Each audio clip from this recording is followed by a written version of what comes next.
No século XIII, vastas áreas do nosso país estavam despovoadas e encontravam-se cobertas de matos e bosques.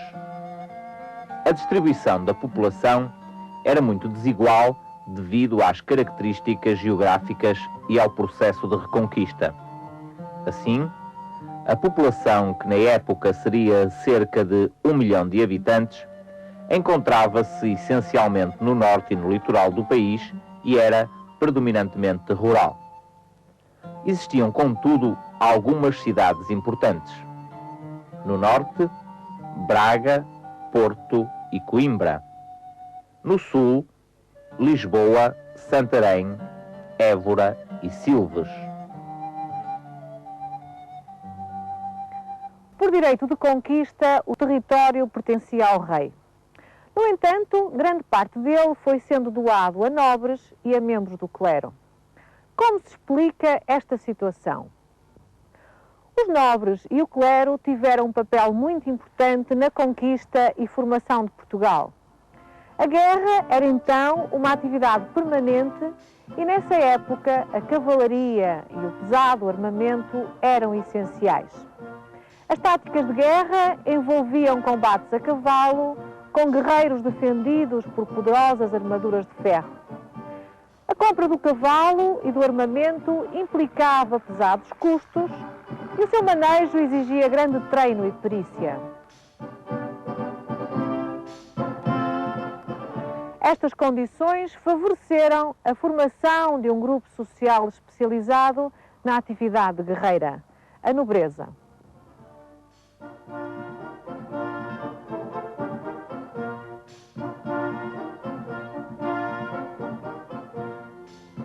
Quanto ao clero, a sua atividade essencial era rezar pela comunidade, ajudar a desenvolver as terras conquistadas e, por vezes, dedicavam-se também à função guerreira, tendo-se até formado ordens religiosas militares. Estas ordens desempenhavam um papel muito importante durante a Reconquista e a sua ação fez-se sentir em especial nas regiões fronteiriças, uma vez que necessitavam de ser defendidas dos ataques dos muçulmanos. Mas como sabemos hoje tudo isto? Através de documentos da época, como esta carta de doação que vos vou ler. Eu, Dom Afonso, rei de Portugal, concedemos a vós, Dom Guilherme de Corny, a herdade de Atoguia para que a povoeis. Damo-la, portanto, a vós de herança e aos vossos sucessores, e isto fazemos pelo bom serviço que nos prestastes. Como acabaram de ouvir, aquele nobre ficava na posse de uma grande terra. Os senhores de terras, assim doadas, as honras, ficavam isentos do pagamento de impostos ao rei. Porém, os moradores dessas terras eram obrigados a pagar tributos e a cumprir as regras estabelecidas pelo seu senhor. Também as terras senhoriais do clero, os coutos, estavam isentos do pagamento de impostos, enquanto os seus moradores dependiam do senhor. Foi por estas razões que durante os séculos XII e XIII se foram reforçando estes dois grupos sociais, o clero e a nobreza, que possuíam grandes senhorios e detinham grandes privilégios. Vejamos agora como se vivia num senhorio nobre.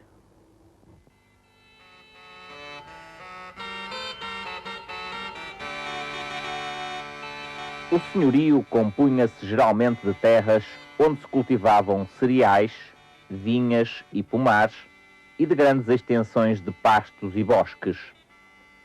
Numa zona mais favorecida do senhorio, o nobre erguia o seu paço ou palácio. A zona do paço era constituída pela morada do senhor e da sua família, as casas dos trabalhadores, os estábulos, os celeiros e a capela. A casa do senhor tinha muitas divisões, geralmente escuras e frias. Eram aquecidas por lareiras e decoradas com tapeçarias. Junto do paço viviam os servos domésticos que asseguravam tarefas ligadas à casa do senhor, incluindo as tarefas de artesanato.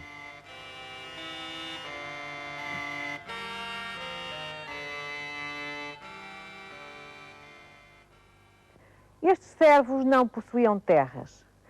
Eram alojados pelo senhor, mas não podiam abandonar o senhorio quando queriam.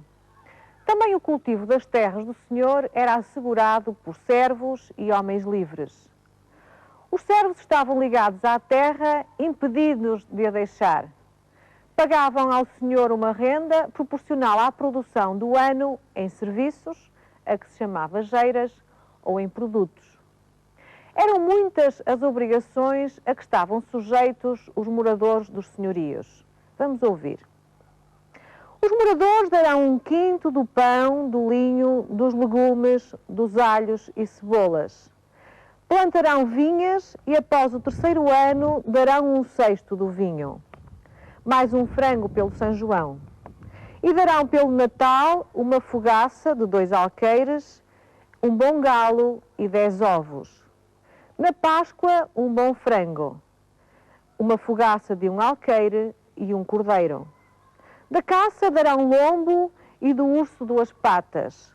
Dos coelhos, depois da 3ª noite à caça, dar-se-á um coelho com a sua pele.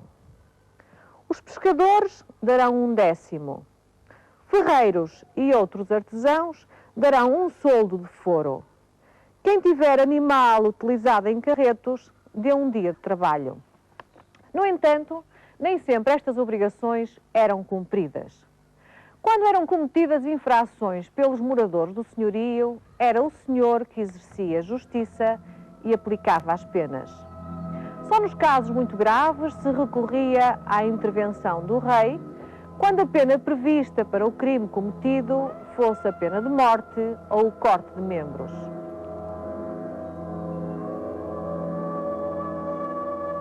A vida de um senhor era muito diferente da dos restantes habitantes do senhorio. Vejamos agora como eram as suas refeições.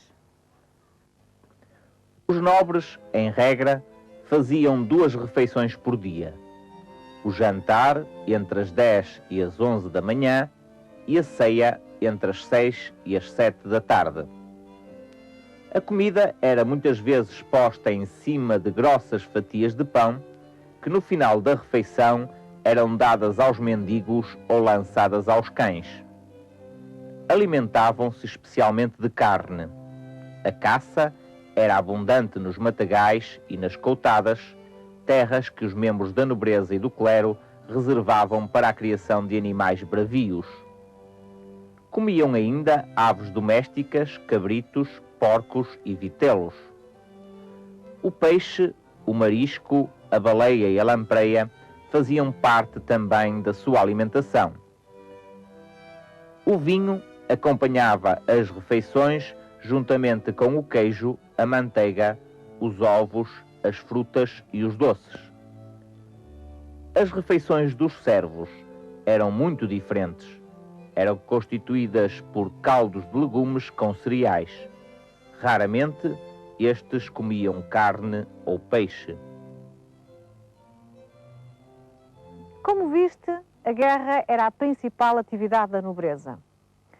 Em tempo de paz, os nobres, através da caça, das justas e dos torneios, treinavam-se e ocupavam o seu tempo. Também jogavam xadrez e organizavam serões onde ouviam jograis e trovadores que diziam poesia e tocavam instrumentos musicais. Podemos imaginar estes serões em salas iluminadas com tochas e achotes enresinados, velas de sebo e lamparinas de azeite.